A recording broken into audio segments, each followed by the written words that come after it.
billionaire thought mocking a cleaner's child would make him look powerful, but he didn't expect it to cost him $500 million. Boston, Massachusetts. A city built on power, history, and wealth. But inside one of its tallest glass towers, a single sentence would change everything. "It's a servant's kid," a billionaire sneered. The words hung in the air like poison. In that moment, a $500 million deal began to unravel, not because of numbers or contracts, but because of something far deeper. In a corner of the boardroom sat Maya, just 10 years old, clutching her crayons as if they were her shield. She wasn't supposed to be there. She wasn't supposed to matter. But what happened next proved that character, not money, decides the future.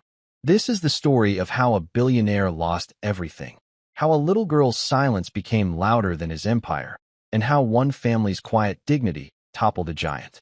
Just before we dive in, let us know in the comments where you're watching from today. We love seeing how far these stories reach. And make sure you're subscribed so you don't miss tomorrow's special video. Now let's jump back in. Enjoy the story. A little girl's silence in a grand room held more power than a billionaire's fortune.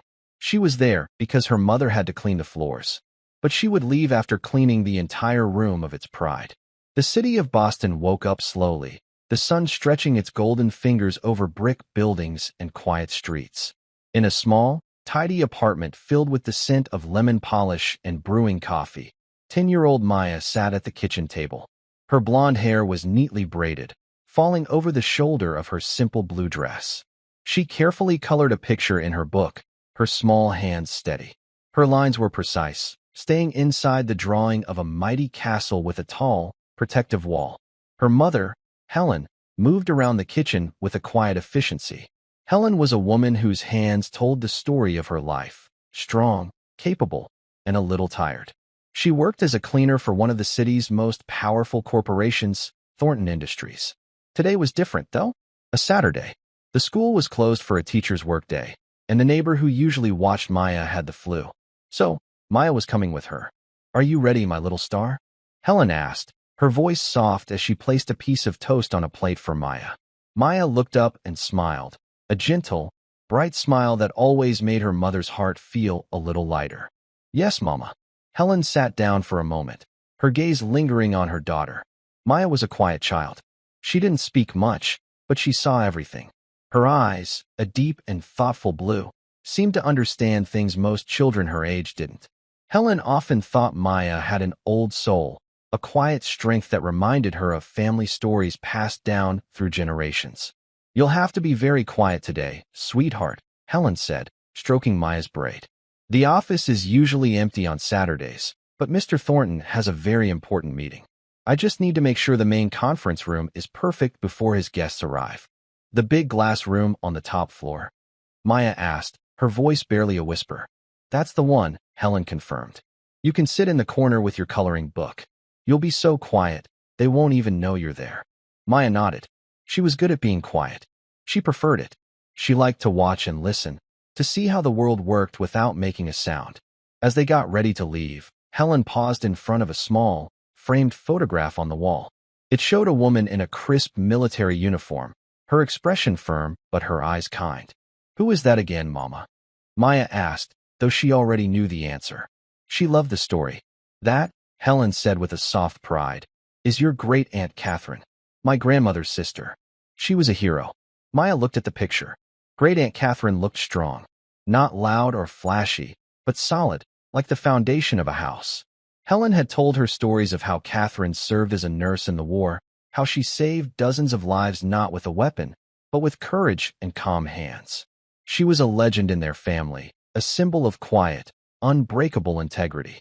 She always said that a person's worth isn't in what they have, but in what they are, Helen murmured, more to herself than to Maya. "Character is the only thing you truly own." She then straightened her shoulders, as if drawing strength from the memory. "All right, little star. Let's go." The journey downtown was like traveling to another world. Their quiet, leafy neighborhood gave way to the towering steel and glass giants of the financial district. Helen held Maya's hand tightly as they walked through the grand, marble lobby of the Thornton Industries Tower. The air inside felt different, cold, still, and smelling of money.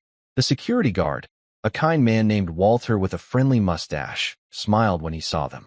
"Morning, Helen. And who's this lovely assistant you've brought today?" "This is my daughter, Maya," Helen said. "My sitter was unwell. I hope it's all right."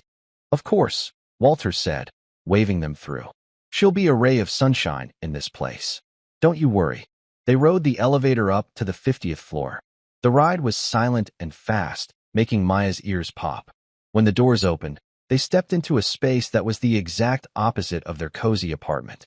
The floors were polished black stone, the walls were covered in abstract art, and the ceiling was so high it felt like the sky. It was beautiful, but it had no warmth. The conference room was at the end of the hall. It was a cavern of glass, offering a stunning view of the entire city. A long, dark wood table stretched across the room, surrounded by 20 imposing leather chairs. Helen got to work immediately, her movements practiced and swift. She wiped down the table until it shone, adjusted each chair so it was perfectly aligned, and made sure the water pitchers were full and spotless. Maya found a small, out-of-the-way chair in the corner, far from the head of the table. She sat down, opened her coloring book, and chose a bright yellow crayon to begin filling in the sun above her castle. The room was silent except for the soft sounds of her mother's work and the distant hum of the city below. From her corner, she could see everything. She felt like a little mouse, hidden and watching the world of giants. She didn't know that in just a few hours, this very room would become a battlefield, and her quiet, steady presence would be the most powerful weapon of all. Helen finished her work just as the private elevator chimed. "They're here," she whispered, giving Maya's shoulder a gentle squeeze. "Remember, quiet as a mouse."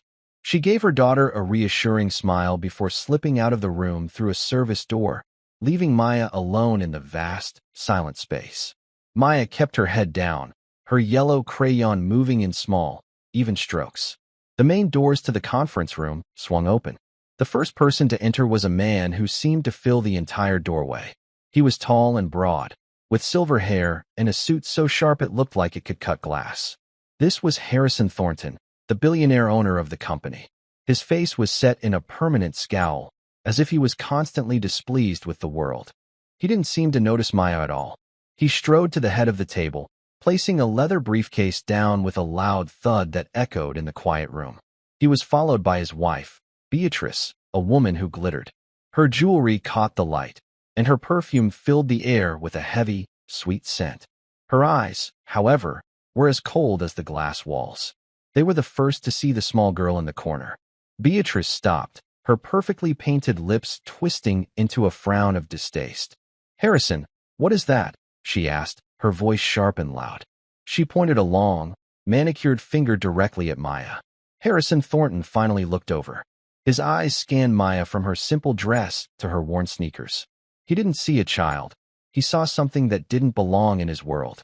"It's a child," he grunted, turning to his assistant who had just scurried into the room. "Why is there a child in my boardroom? Did one of the cleaners bring their offspring to work? Get it out of here." The word "it" hung in the air, cold and cruel. Maya's hand froze on her coloring book. She didn't look up, but she could feel their eyes on her. She felt herself shrink, wanting to become even smaller, to disappear into the chair. Her heart started to beat a little faster, a tiny drum against her ribs. Before the assistant could respond, a young man sauntered into the room. He was a younger version of his father, with the same arrogant posture but with a smirk that never left his face. This was Carter, the Thornton's son. Well, what do we have here?" Carter said, walking over to Maya's corner. He loomed over her, casting a shadow on her coloring page. He peered down at her drawing of the castle. "Look at that, playing with crayons. How cute." He reached down and plucked the book from her hands. Maya's head snapped up, her blue eyes wide with alarm. "A castle," Carter said with a mocking laugh, showing the book to his parents. "I suppose this is the biggest house she's ever seen, even on paper." Beatrice let out a tinkling, unpleasant laugh. "Don't be mean, Carter. Her mother probably lives in some dreadful little box. This is a fantasy for her." Harrison Thornton grunted again, his impatience growing. "Enough. The investors will be here any minute. Get rid of the girl and her things." Carter smirked, holding the coloring book just out of Maya's reach as she stood up to get it back. "You want this?" he taunted. Then, with a casual flick of his wrist, he tossed the book onto the floor. The pages splayed open, and the box of crayons spilled out, rolling and scattering under the massive table like tiny, colorful insects. Maya stared at her scattered crayons. She didn't cry. She didn't make a sound. She simply stood there, her small shoulders straight. She remembered her mother's words about Great Aunt Catherine. Character is the only thing you truly own. She wouldn't let them see her crumble. She bent down and began to pick up her crayons, one by one, her movements calm and deliberate. The Thorntons watched her with detached amusement, as if she were a peculiar animal at the zoo. They had no idea that their casual cruelty was being observed. The main doors opened again, and two men entered the room, their expressions serious. These were the investors. The men Harrison Thornton was so desperate to impress. The men who held the fate of a $500 million deal in their hands. The lead investor was Mr. James Peterson, a man in his late 50s with a kind, weathered face and intelligent eyes behind simple glasses. He was known in the business world not just for his wealth, but for his unwavering integrity. His colleague, Ms. Evelyn Albright, was a sharp, observant woman who missed nothing. They paused at the doorway, their eyes taking in the scene. Harrison Thornton looking annoyed, his wife and son smirking, and a small, blonde girl on her hands and knees, quietly picking up crayons from beneath the magnificent boardroom table. A thick, awkward silence fell. Harrison Thornton's face immediately changed, the scowl replaced by a wide, artificial smile. "James, Evelyn, wonderful to see you," he boomed, moving to greet them. "Please, come in, come in. Don't mind the cleanup. Just getting the last specks of dust out of the way before we begin." He shot a venomous glare over their shoulders at Maya, a silent order to vanish. But Mr. Peterson wasn't looking at Harrison. His gaze was fixed on Maya. He watched as she gathered the last of her crayons, placed them neatly back in their box, and returned to her small chair in the corner, her back straight, her dignity intact. He saw the strength in her stillness. It was a quality he recognized. It was a quality he admired above all others. It reminded him of his Aunt Catherine. The meeting was about to begin. But for James Peterson, the most important transaction in the room had already taken place. And it had nothing to do with money. Harrison Thornton, completely oblivious to the shift in the room's atmosphere, launched into his presentation. He was a man who loved the sound of his own voice, and he spoke with a booming confidence that he mistook for leadership. He pointed to charts and graphs projected onto a massive screen, talking about market shares, growth projections, and profit margins. "As you can see," he declared, gesturing grandly, "this partnership isn't just an investment. It's the future. Thornton Industries is on the cusp of dominating the global market, and with your capital, we will be unstoppable." Beatrice and Carter sat on one side of the table, looking bored but supportive. Beatrice would occasionally nod or offer a thin smile, while Carter scrolled through his phone, only looking up when his father said something particularly arrogant. The investors, Mr. Peterson and Ms. Albright, listened politely. Ms. Albright took meticulous notes, her pen scratching quietly on a legal pad. Mr. Peterson, however, was still. His hands were folded on the table, but his attention was divided. Every few moments, his eyes would drift to the small girl sitting silently in the corner. Maya was not looking at the presentation. She had her coloring book open on her lap again, but she wasn't coloring. She was simply holding it, her gaze directed at her worn sneakers. She was trying to make herself invisible, to fold into herself so no one would notice her. Yet, her quiet presence was more noticeable to Mr. Peterson than all of Thornton's loud, boastful words. He saw the tension in her small shoulders and the careful way she held herself, as if bracing for another blow. During a brief pause, as Harrison Thornton took a dramatic sip of water, his wife Beatrice leaned over to him. "That girl is still here," she whispered, her voice a hiss of irritation just loud enough for the investors to hear. "It's distracting. She looks so shabby. It lowers the tone of the room." Harrison shot another dark look toward Maya. He saw the investors' attention waver and wrongly assumed it was because of the distraction his wife had pointed out. He decided to address it, to turn it into a joke, to show how magnanimous he was. It was a terrible miscalculation. Clearing his throat, he said with a forced chuckle, "Please, forgive the small audience we have today." He waved a dismissive hand in Maya's direction. "One of our cleaning staff had a childcare issue. We at Thornton Industries are a family, of course. We look after everyone, right down to the people who scrub our floors. The condescension in his tone was thick enough to taste. Carter snickered into his hand. Ms. Albright's pen stopped moving. She slowly looked up from her notes, her eyes unreadable. Mr. Peterson's expression didn't change, but a muscle in his jaw tightened. Harrison, mistaking their silence for polite interest, continued. It's a good lesson for the child, I think. A chance to see what real success looks like. Something to aspire to, perhaps, so she doesn't have to follow in her mother's footsteps. He smiled, pleased with himself. He thought he sounded generous and inspiring. But Mr. Peterson heard something else entirely. He heard the deep, ugly arrogance of a man who measured human worth in dollars and job titles.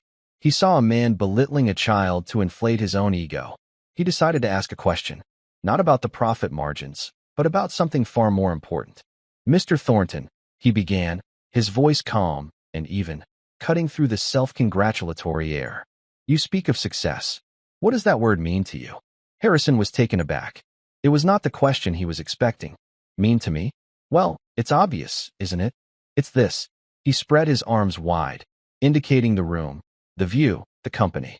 It's wealth, power, influence, leaving a legacy. I see, Mr. Peterson said softly. He turned his head slightly, his gaze falling once more on Maya. And what about character? Where does that fit into your definition of success? A flicker of annoyance crossed Harrison's face. This was not going according to plan. Character is for Sunday school. This is a boardroom. Here, we talk about results. Numbers. The bottom line. That's the real world. To punctuate his point, he looked directly at Maya. Let me give you a real-world example. That little girl over there. Her mother is a hard worker, I'm sure. But she is a servant. Her daughter, sitting there in that cheap dress, is a servant's kid. That is her station in life. My son, he said, clapping Carter on the shoulder, is the son of a billionaire. He was born to lead. Some people are born to follow, others to serve. That is the natural order of things. The cruelty of the statement was breathtaking. It was no longer a careless insult. It was a declaration of his core beliefs. He was not just mocking a child. He was mocking her entire existence, her mother's hard work, her future. Maya flinched. It was a tiny, almost imperceptible movement, but Mr. Peterson saw it. He saw her knuckles turn white as she gripped her coloring book. He saw the way she bit her lip to keep it from trembling. But her eyes, when she finally lifted her head and looked across the room, were not filled with tears. They were steady, and in them, he saw a flicker of the same defiant strength he had seen in the photograph on his own mantelpiece at home, the photograph of his beloved Aunt Catherine. Ms. Albright slowly closed her notepad. The deal was already dead, and she knew it. The numbers on the screen no longer mattered. Mr. Peterson leaned forward, his voice dropping to a quiet, serious tone. Let me tell you about a woman I knew, Mr. Thornton. She was never a billionaire. She never owned a company. For most of her life, she wore a simple nurse's uniform.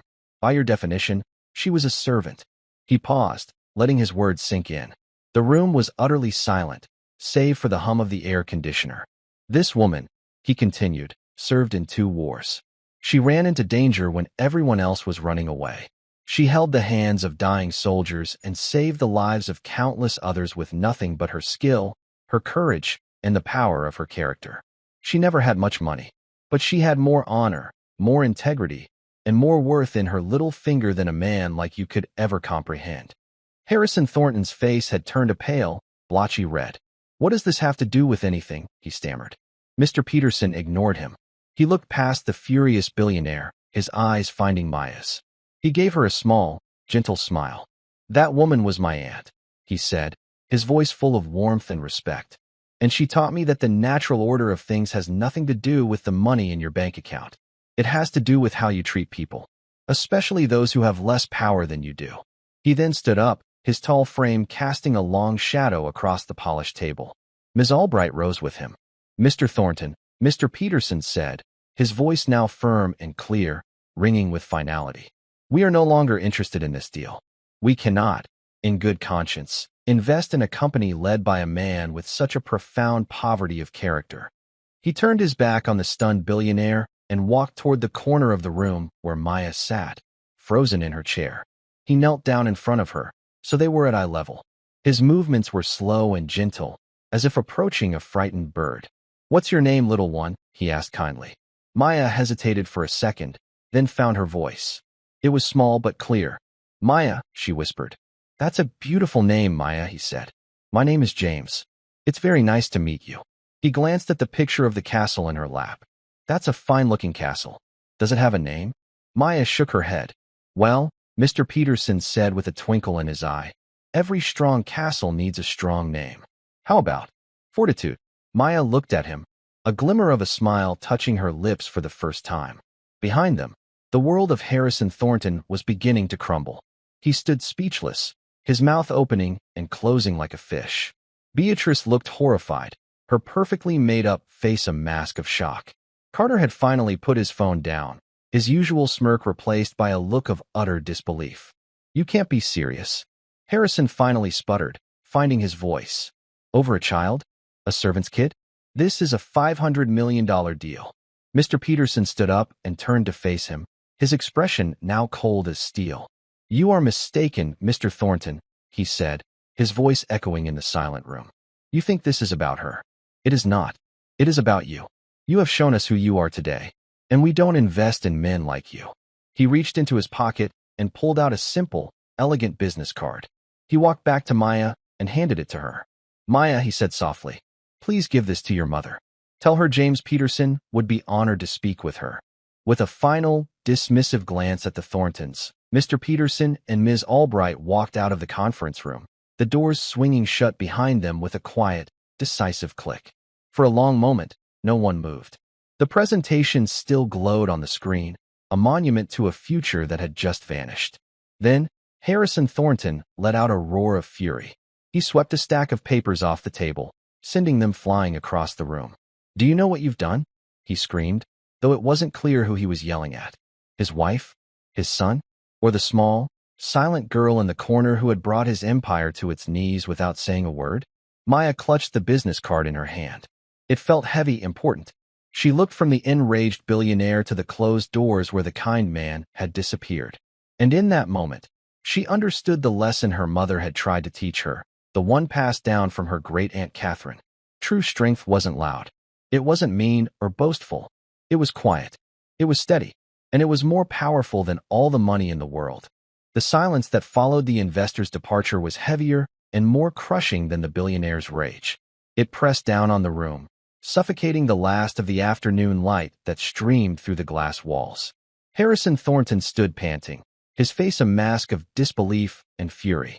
The scattered papers at his feet were like fallen leaves after a storm, the remnants of a future that had just been torn apart. Beatrice was the first to speak, her voice a high-pitched, trembling thing. "Harrison, what just happened? Did they really just leave? Over that child?" She gestured toward Maya, her hand shaking so much her bracelets rattled like a frightened snake. "He called me a man with a poverty of character," Harrison bellowed, slamming his fist on the table. The sound cracked through the room, making Maya jump. "Me? Harrison Thornton? After everything I've built? Destroyed by a cleaner's brat?" He rounded on Maya, his eyes blazing with a terrible fire. For a moment, she thought he might lunge at her. He took a step forward, his finger jabbing in her direction. You did this. Sitting there with your pathetic little drawings. You brought this curse into my boardroom." Carter, who had been silent until now, finally spoke up, a whine in his voice. "Dad, it wasn't her. It was that old guy. He was weird. Going on about his aunt or something." "Don't be a fool, Carter." Harrison snapped, turning his rage on his son. "It's about appearances. Perception. We looked weak, having her in here. It made us look charitable. And nobody invests $500 million in charity." Just then, the service door opened, and Helen stepped back into the room. She held a fresh bottle of cleaning spray, ready to do a final check. She stopped dead, her eyes widening at the scene before her. The scattered papers, Mr. Thornton's terrifying expression, her daughter standing small and pale in the corner. Is everything all right, Mr. Thornton?" she asked, her voice faltering. Harrison whirled around to face her. "All right," he roared, his voice dripping with venom. "No, Helen, everything is not all right. In fact, everything is ruined. And it's all your fault." Helen shrank back, clutching the bottle to her chest like a shield. My fault, sir. I don't understand. You brought your child to my office, he yelled, stalking toward her. On the day of the most important meeting of my life. Her presence, her poverty, it cost me everything. Beatrice joined the assault, her voice sharp and cruel. We have rules, Helen. This is a place of business, not a daycare. But I suppose we can't expect people like you to understand professionalism. Helen looked from their twisted faces to her daughter. She saw the fear in Maya's eyes, but she also saw that same quiet strength, that refusal to break. It gave her courage. She straightened her back, her own resolve hardening. I am a professional, Mrs. Thornton, she said, her voice low but steady. I have worked for this company for 8 years. I have never missed a day. I have never been late. My work has always been perfect. Today my sitter was ill. I had no choice. I made sure my daughter would be no trouble. No trouble. Harrison laughed, a harsh, ugly sound. She just cost me $500 million. I call that trouble. You're fired, Helen. Get your things and get out of my building. And take your little curse with you. Helen flinched as if struck. Fired. After 8 years of loyal service. 8 years of scrubbing floors on her hands and knees. Of being invisible. Of making sure their world was polished and perfect. All of it was gone in an instant. But as she looked at her daughter, a strange sense of calm washed over her. She realized Harrison Thornton had not just fired her. He had freed her. Very well, Mr. Thornton, she said with a dignity that seemed to shock him into silence. She walked over to Maya, her steps even and unhurried. She knelt down, ignoring the furious billionaire and his family. She looked into her daughter's eyes. Are you okay, my star? She asked softly. Maya didn't answer with words. She simply held up her small hand. In her palm was the business card. Helen took it, her brow furrowing as she read the name, James Peterson. Below it was a phone number. Helen looked at Maya, a question in her eyes. Maya just nodded, a small, certain gesture. Helen stood up, holding her daughter's hand tightly. She didn't look at the Thorntons again. She simply turned and walked toward the main doors of the conference room, her back straight. She led Maya out of the room of glass and rage, leaving the Thorntons standing amidst the wreckage of their own making. Their walk through the vast, empty office was silent. The marble floors echoed with their footsteps. They rode the elevator down 50 floors, the city lights beginning to sparkle in the twilight. When they stepped out into the lobby, Walter, the security guard, saw them. Leaving so soon, Helen? He asked with his usual friendly smile. But the smile faded when he saw her face, the tightness around her eyes. Is everything all right? I've been let go, Walter, Helen said, her voice surprisingly even. Walter's face fell. Oh, Helen, I'm so sorry. That's not right. You're the best worker they've got. Thank you, Walter, she said, squeezing his arm. You be well. As they walked out of the revolving glass doors and onto the bustling sidewalk, the cool evening air felt like a cleansing breath. The city was alive with sounds, the rumble of the subway beneath their feet, the distant wail of a siren, the chatter of people heading home. It was the sound of the real world, a world away from the cold, sterile silence of the tower. They didn't speak on the bus ride home. Helen stared out the window, the city lights blurring past. She held the business card in her hand, the sharp edges pressing into her palm. She replayed the scene in her mind, the insults, the fury, the final, dismissive word, fired. A quiet anger began to simmer beneath her shock. It wasn't just for herself. It was for Maya. They had tried to humiliate her child, to make her feel small and worthless. They had failed. When they got back to their small, warm apartment, the scent of lemon polish and home welcomed them. Helen went through the motions of their evening routine, but her mind was miles away. She made Maya a sandwich for dinner, but she couldn't eat a bite herself. After Maya was tucked into bed, Helen sat at the small kitchen table, the business card lying in front of her. James Peterson. He was the investor. The man who had walked away from $500 million. The man who had defended her daughter. Her hand trembled as she reached for the phone. What would she say? Hello, my daughter was humiliated in your meeting, and I was fired. Can you help me? It sounded desperate. Pathetic. She thought of Great Aunt Catherine. Of the stories of her calm resolve in the face of chaos and fear. Catherine would not have hesitated. She would have acted. Taking a deep breath, Helen dialed the number. She expected a secretary, an automated menu, a voicemail. But a man answered on the second ring. His voice was calm and kind. James Peterson speaking. Helen's breath caught in her throat. Mr. Peterson? My name is Helen. I'm Maya's mother. There was a pause on the other end, and then the voice warmed even more. Helen, I'm so glad you called. I was hoping you would. First, please, tell me, are you and your daughter all right? The simple, genuine concern in his voice was almost her undoing. Tears pricked at the back of her eyes, but she forced them back. We are, thank you. We're home now. I am so deeply sorry for what you and Maya were forced to witness today, he said, his voice laced with sincere regret. No child should ever be spoken to that way. No person should. Mr. Thornton, he fired me, Helen said, the words coming out in a rush. I am not surprised, Mr. Peterson said, a hard edge to his voice. But you should not worry about Harrison Thornton for another minute. A man like that builds his house on sand, and the tide is coming in. He paused. Helen, the reason I gave Maya my card was not out of pity. It was out of respect. I saw in your daughter a strength and dignity that her mockers could never understand. That kind of character is not an accident. It is taught. It is nurtured. It comes from her mother. Helen was speechless. I have a proposition for you, he continued. It's not a handout. It's a job offer. My own executive assistant is retiring at the end of the month. It's a demanding position, but it pays well and has excellent benefits. The most important qualifications for the job are not a fancy degree or a long resume. They are integrity, discretion, and character, qualities which I believe you possess in abundance. Would you be willing to come in for an interview on Monday? Helen sank into her chair, the phone pressed hard against her ear. An interview, a job, a new life, offered to her in the wreckage of the old one. It felt impossible, like a dream, but the kind voice on the other end of the line was real. Yes, she whispered, her voice thick with emotion.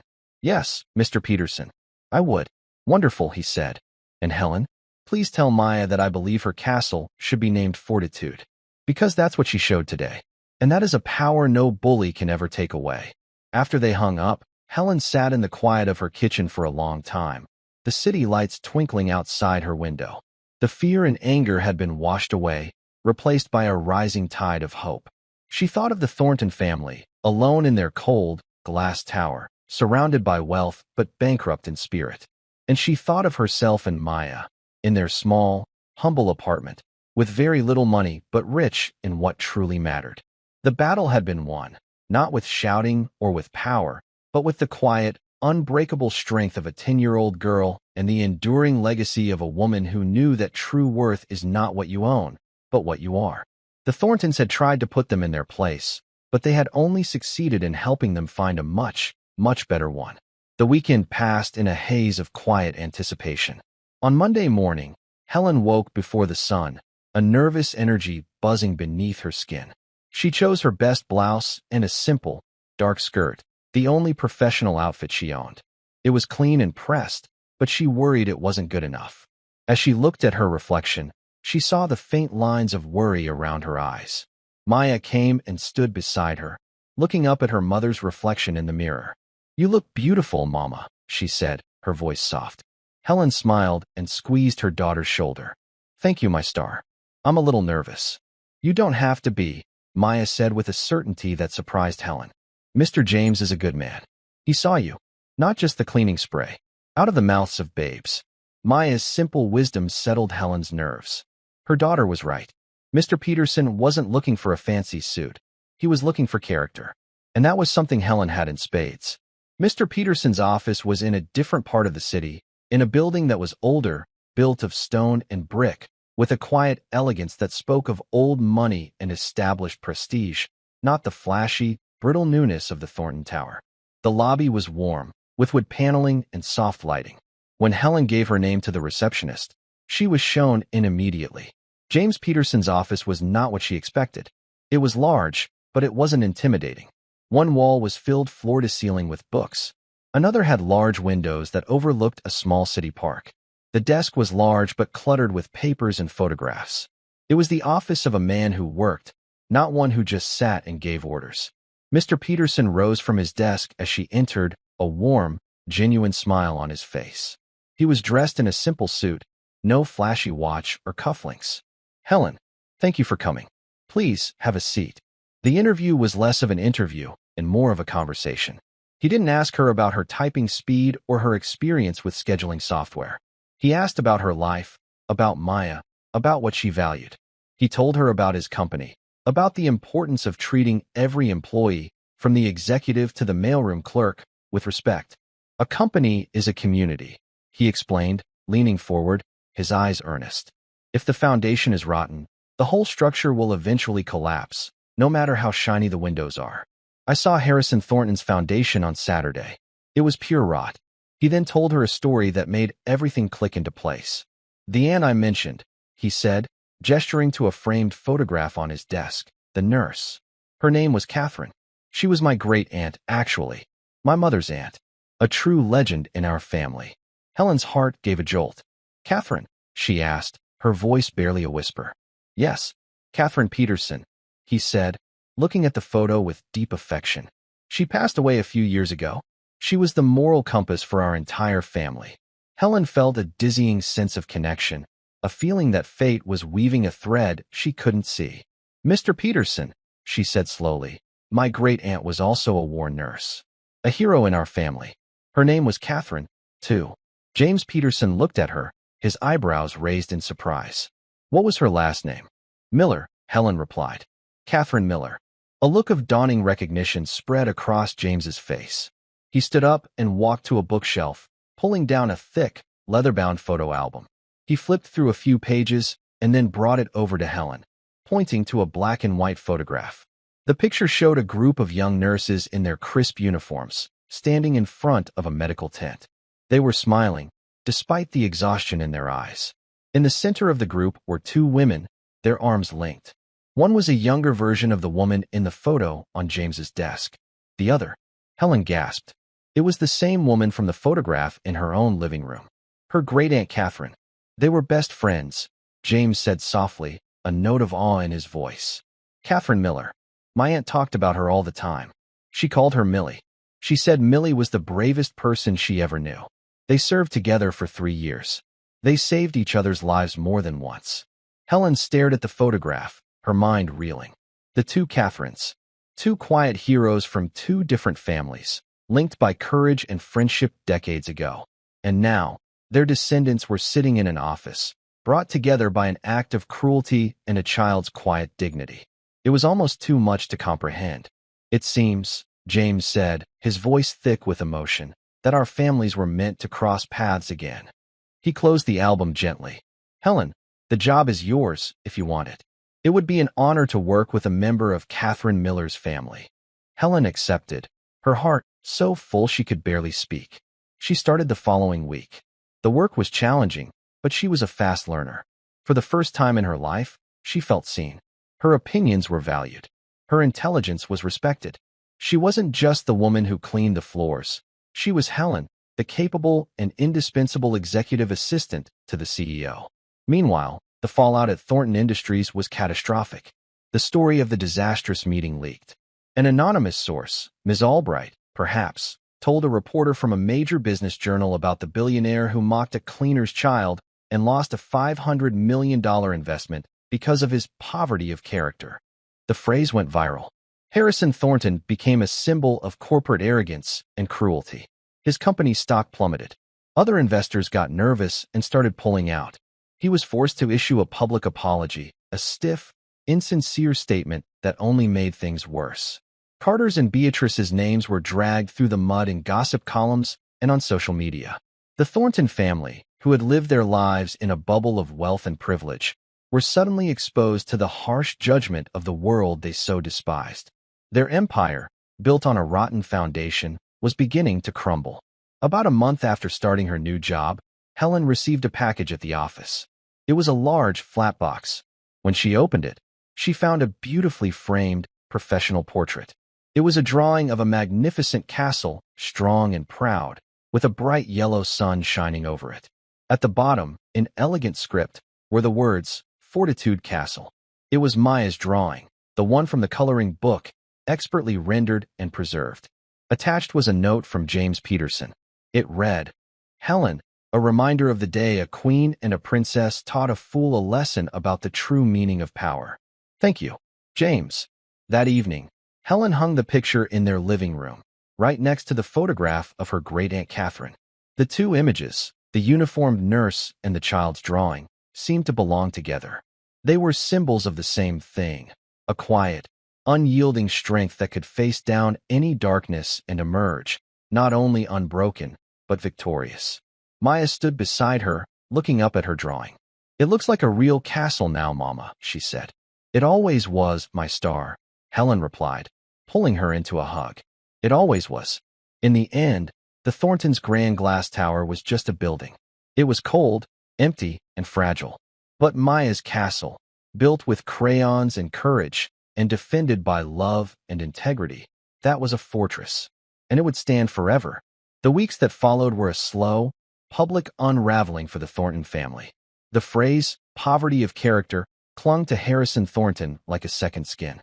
It was the headline of the Business Journal article, the punchline in late-night monologues, the hashtag that trended for days on social media.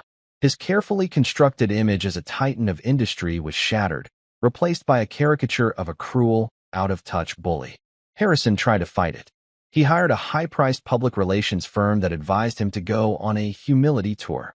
He sat for a painfully awkward television interview, his face caked in makeup, his smile as artificial as the potted plant on the set next to him. He spoke of his deep regret and his commitment to learning, but his eyes were cold and dead.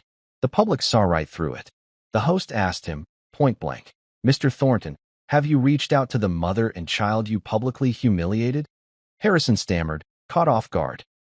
My people have made attempts to locate them, to offer compensation."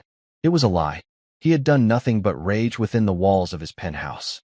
The host's polite smile didn't waver, but her follow-up was devastating. "So, you haven't spoken to them yourself?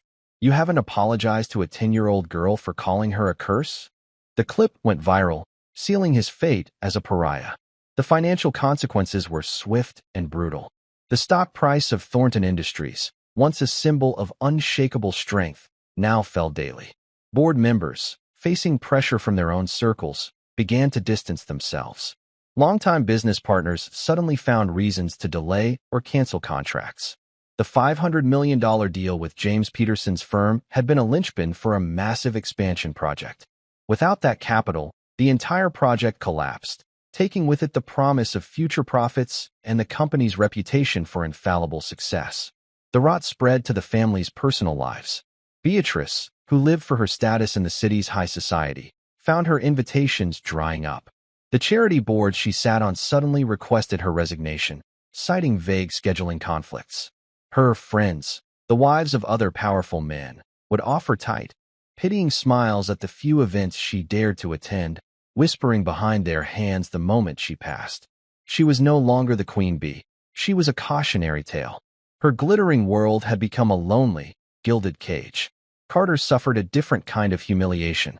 His friends, the sons of other wealthy families, began to mock him, calling him Prince Poverty. His casual arrogance, once seen as a sign of his birthright, now seemed pathetic. A video surfaced of him from a party a year earlier, drunkenly pushing a waiter. In the past, it would have been ignored. Now, it was seen as proof of the rotten apple not falling far from the tree. His father, in a desperate attempt to show the world he was making changes, fired his own son from his cushy, do-nothing job at the company. Carter, who had never worked a real day in his life, was cast adrift, his allowance cut, his future uncertain. The Thornton penthouse, once a hub of power and influence, became a tomb. The three of them would drift through the cavernous rooms, the silence broken only by the sound of Harrison's furious phone calls or Beatrice's quiet weeping. They turned on each other, their conversations laced with blame and resentment. "This is your fault, Harrison," Beatrice would cry. "Your ego. You couldn't just leave the child alone." "My fault," he'd roar back. "You're the one who called her shabby.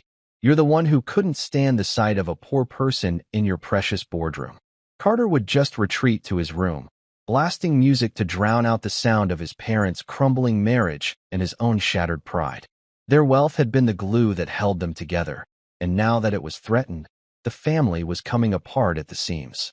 Miles away, in a different world entirely, Helen and Maya were building a new life. Helen's job was everything she had secretly hoped for and more. The Peterson Corporation was a stark contrast to Thornton Industries. Here, people smiled in the hallways. Mr. Peterson knew the names of the janitorial staff. There was a sense of shared purpose, of mutual respect, that Helen had never experienced in a workplace before. She thrived. Her natural quietness was seen not as meekness, but as thoughtfulness. Her organizational skills, honed by years of managing a household on a shoestring budget, were impeccable.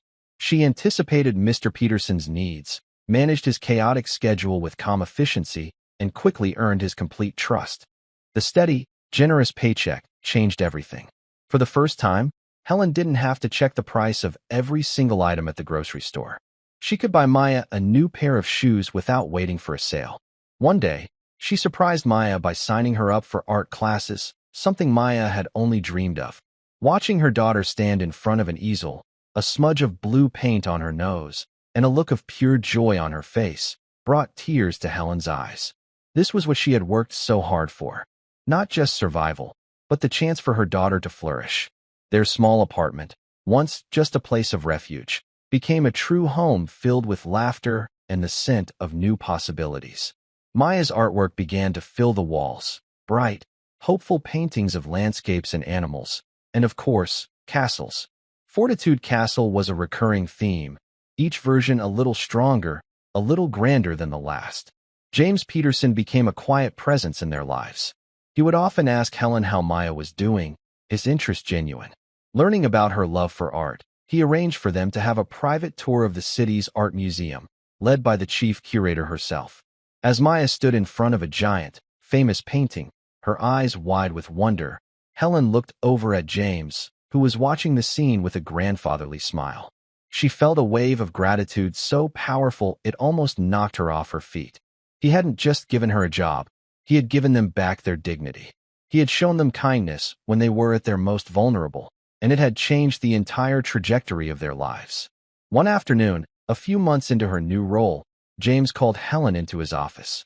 His expression was serious. "Helen, I have some news," he said, gesturing for her to sit. "I've just come from a meeting with my bankers. It seems Thornton Industries is on the verge of total collapse. They are selling off assets to stay afloat. And one of the assets they've put on the market is the Thornton Tower itself." Helen listened, her heart still. The glass tower, the scene of their greatest humiliation and their unexpected salvation. "My real estate division has looked at the numbers," James continued. "It's a prime piece of property, and they're selling it for a fraction of its worth. We're going to buy it." Helen blinked, unsure of how to react. James leaned forward, a thoughtful look on his face. "A building is just a building, Helen. It's the people inside that give it its character. That tower has been a symbol of arrogance for too long. I'd like to turn it into a symbol of something else." He paused, then added, "The 50th floor, the executive suite. I'm going to be turning it into a nonprofit foundation.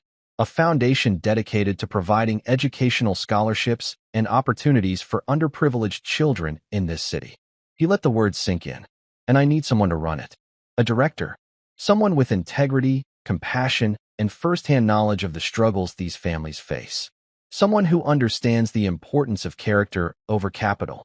He looked directly at Helen. "I want you to be the executive director of the Peterson Foundation." Helen was stunned into silence. Her, the former cleaner, running a multi-million-dollar foundation? It seemed impossible. "Mr. Peterson, James, I don't know what to say. I don't have the experience. I didn't even go to college." "You have a PhD in life, Helen," he said gently.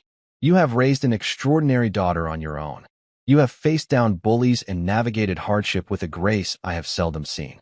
You are the most qualified person I know." He stood up and walked to the window, looking out at the city. "That office, where Harrison Thornton tried to make your daughter feel small, will become a place where children like her are given the tools to grow as big as their dreams. There is a beautiful justice in that, don't you think?" Tears streamed down Helen's face, but for the first time in a long, long time, they were tears of pure joy. She thought of her great-aunt Catherine, who had spent her life helping others. She thought of Maya, and of all the other Mayas in the city, quiet children with big hearts and bigger dreams, who just needed a chance. "Yes," she said, her voice clear and strong, the voice of a director. "Yes, I will." A few weeks later, on a crisp autumn afternoon, Helen found herself riding the silent, swift elevator up to the 50th floor of the newly renamed Peterson Tower. This time, she wasn't wearing a cleaner's uniform. She was wearing a smart, professional suit, a gift from James. And she wasn't alone. She was holding Maya's hand. When the doors opened, the floor looked different. The cold, abstract art was gone, replaced with bright, cheerful paintings. The imposing black furniture was being moved out. Workers were measuring walls, planning for a new, more welcoming design. Helen led Maya down the hall to the glass conference room. It was empty now. The long, dark table was gone. The 20 imposing chairs were gone. It was just a large, open space, filled with sunlight. They walked to the corner where Maya had once sat, trying to make herself invisible. Now, they stood in the center of the room, looking out at the sprawling city below. It didn't look so intimidating anymore. It looked full of promise. "This whole room, Mama?" Maya asked, her voice full of awe. "This is your new office." "Our new office," Helen corrected her gently. "This is where we are going to help a lot of children, my star. We're going to build new castles for them." As they stood there, a movement at the far end of the floor caught Helen's eye. A man was being escorted out by security. He was stooped, his shoulders slumped in defeat. His suit, though expensive, was rumpled. It was Harrison Thornton, there to collect the last of his personal effects. He saw them. For a brief, terrible moment, his eyes met Helen's across the vast, empty space. She saw no anger in his gaze anymore, just a hollow, echoing emptiness. The look of a man who had everything, and now had nothing. He shuffled away, a ghost in the monument to his own hubris, not even a shadow of the titan who had once roared in that very room. Maya tugged on her mother's hand. "Mama, look." She pointed to the glass wall. The setting sun had hit the window just right, creating a prism of light, a rainbow that stretched across the empty floor, bathing the room in brilliant, hopeful color. Helen squeezed her daughter's hand, her heart full. The Thorntons had tried to define them by their station, to trap them in a story of servitude and shame.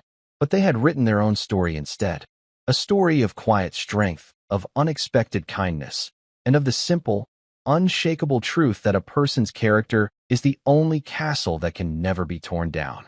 And in that sun-filled room, high above the city, their new chapter was just beginning. And that's where we'll end the story for now.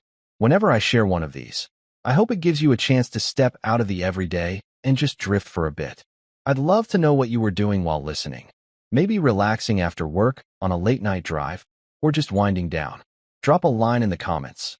I really do read them all. And if you want to make sure we cross paths again, hitting like and subscribing makes a huge difference. We are always trying to improve our stories, so feel free to also drop your feedback in the comment section below. Thanks for spending this time with me.